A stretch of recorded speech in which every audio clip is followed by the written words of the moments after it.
Beckham has resumed training with his current side, the LA Galaxy, ahead of what could be his final season in the MLS, as his current deal runs out at the end of the season. The 35-year-old midfielder has spent the last 2 months in London training with English Premier League side Tottenham. There was talk he could play for Spurs, but the Galaxy couldn't agree a loan deal with the London club. But Beckham says he's now fully focused on the Galaxy and playing a full season for them after his previous 4 were affected by injury. My main objective was to get fit for the Galaxy and for the MLS season. That was my main objective. My main objective wasn't to play for a Premiership team. You know, I was thankful to Spurs and to Harry, the way they looked after me, and you know, I think it was frustrating for Harry because he's already said that he would have liked to have signed me for, you know, for the time. That's your sport. Come on. Rahul, thank you very much indeed. So much news coming out of the Middle East. Obviously today, stay with us right here on AlJazeera. We've got the latest on fast-moving events right off across the region, I should say, including a surprise speech from Libya's leader, Muammar Gaddafi. About 2 hours ago, he suddenly popped up on Libyan state television in Green Square in Tripoli, addressing what looked like his supporters in the flesh for the first time. That and the rest of the news from around the region in just a moment. As the fog hangs warily over London, we can always offer you the perfect pick-me-up. Well, across the United States, we did see some tornadic activity from Thursday evening until Friday. That's all due to a cold front that pushed through. You can see it right here on the satellite image. Cold air behind, very warm air ahead of the system. That's where we saw the clash of air masses. Now, as we go into Saturday, we're finally going to see a break there. That is going to be moving out into the Atlantic, but the big picture is going to be what's happening here in California. An area low pressure is going to be dropping down the coast and bringing quite substantial rains to parts of Los Angeles. Now, in the foothills of Los Angeles, that's where we can see some mudslides in the region. Very susceptible to mudslides. Not a lot of vegetation there because of the wildfires, but up to the north, we're going to see some great snow for the last part of the ski season. A little bit further down toward the south, towards Costa Rica, as well as Guatemala and Panama, we're going to be seeing some very heavy rain showers over the next couple of days. They had a break in the forecast at the beginning of the week, but now the rain is back. Also in Venezuela, Caracas, you're going to be seeing some very heavy rain showers at about 26 degrees. Up towards the north, though, very sunny conditions all the way from Cuba, Jamaica, as well as the Dominican Republic. Now, over towards Europe, that's a whole nother story. There is only one location I can tell you that's going to be having great weather on Saturday, and that is going to be for parts of Portugal, as well as Spain, with sunny conditions in the mid-20s. Qatar Airways, world's 5-star airline. The Golan Heights, one of the spoils of the 1967 war, home to 20,000 Israelis and source of 1/3 of all Israel's water. But what of the Syrians left behind? With families torn apart and all borders closed, they come to talk to their loved ones across the Shouting Valley. Across the Shouting Valley on AlJazeera.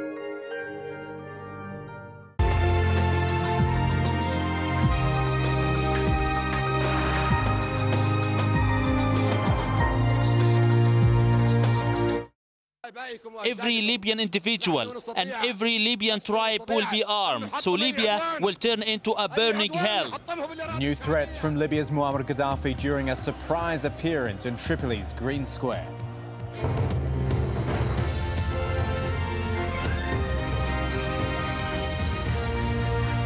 At 1900 hours GMT, this is AlJazeera live from Doha. I'm Kamal Santamaria with continuing coverage of the uprising in Libya and the widespread unrest across the Middle East. Reports of protesters killed by security forces in the Libyan capital as Gaddafi loses control of more territory. The upheaval in Libya triggers the mass evacuation of thousands of foreign nationals. And demonstrations in Iraq turn deadly as protesters clash with security forces there.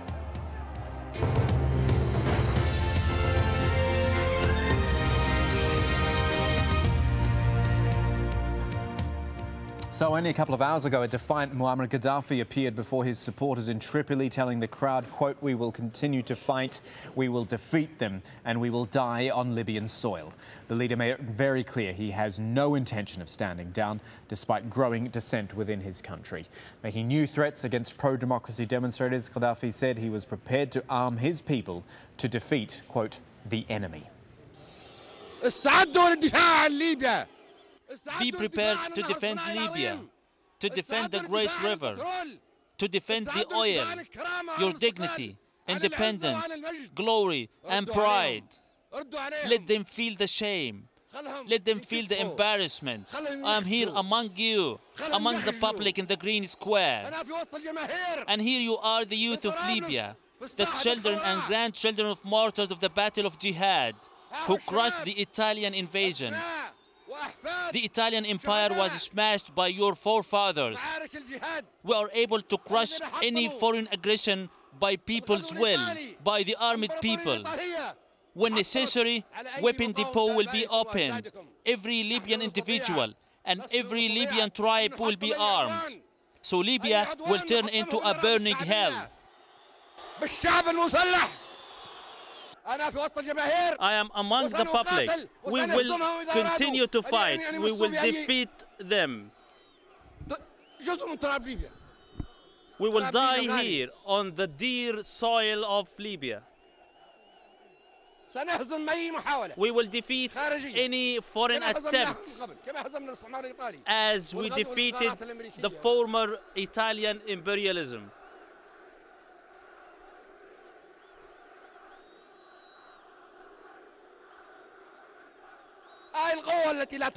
This is the formidable force, invincible force of youth. Life without dignity is worthless. Life without green banners hoisted is useless. It is the life of pride, dignity, and victory.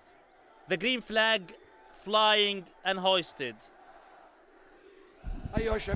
You, the youth, be comfortable at any place, in the streets, squares, dance, sing, stay up all night, live a life of dignity with high morals. Muammar al-Qaddafi is one of you.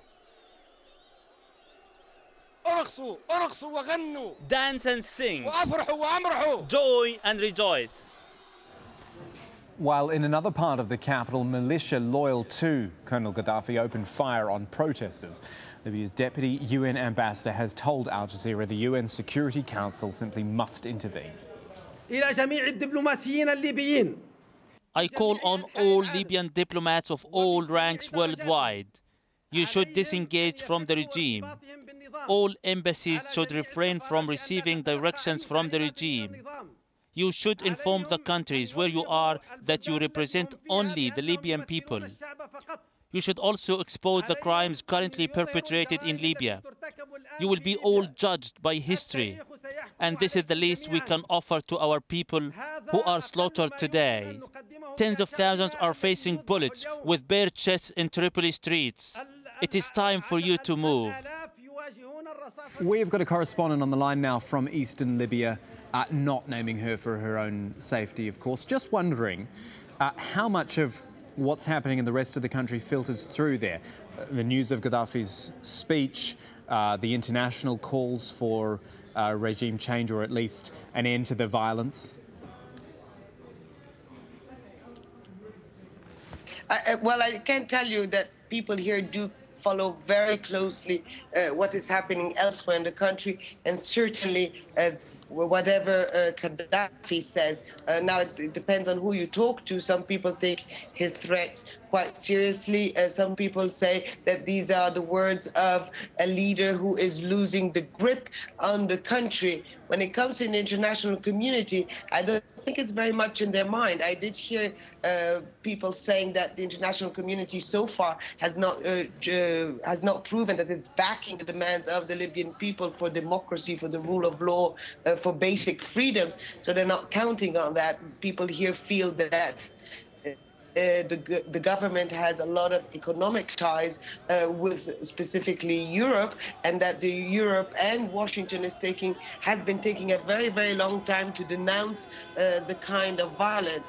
I also do think that there's a sort of pride element in all of this. People do want this revolution to be a revolution of the Libyan people. They don't want to be backed by anyone. They want to actually counter the words of Gaddafi, who accuses the protesters sometimes of being backed by foreign countries, other times of being drug addicts or supported by Al-Qaeda. And they're making a real point to prove that this is really a popular uprising of people who are fed up with the way they are living, people who feel that they have no future under the current regime, and they're taking really the matter into their own hands to make sure that they can at least build a country for their children.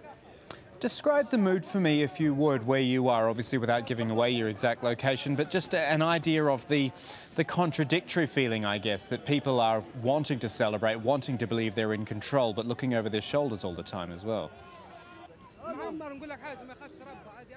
They're certainly looking over their shoulders, and yes, you do see the pictures of the protests and of gatherings in many towns and many cities here in the east, but the wider picture of those towns and cities are that people are by and large off the streets.